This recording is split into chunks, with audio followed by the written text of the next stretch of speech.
off? Just was it a good day off for you? What'd you do? Just came in, got some shots up, got some weights in. I mean, it's good for the veteran guys just to get off their legs a little bit.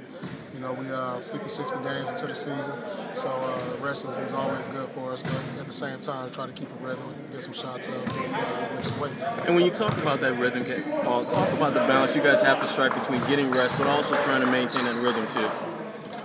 It's a fun balance, and I think Doc understands, especially with the older guys who got a lot more miles under their belt, that knows the things you need to do even on the off days, and coming back here the next day to practice to be ready. You know, we practiced so many times, we played so many games at this point. You know, you should be in a good enough rhythm. You should know when to get your rest and when to get in the gym, and I think as veterans we understand that. So, you know, it doesn't bother us to have a couple days of rest. We know you guys don't pay attention to the record too much, but you're only 2 games away from the 4th seed right now, and that's home court for the first round. Do you guys proceed with that in mind at all, or you guys continue to maybe just ignore that and just play?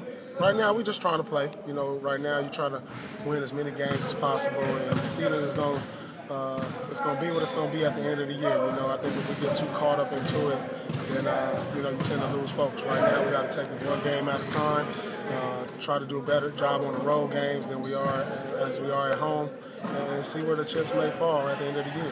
Is it easier to keep that focus, though, Paul, when you look at your next 2 opponents, and those are teams that are fighting for position, for playoff seedings and things like that? Is it easier when you know that's what you're dealing with? Well, I think the sense of urgency is there, so the focus is going to be there. You know, we understand this is the stretch run of the season.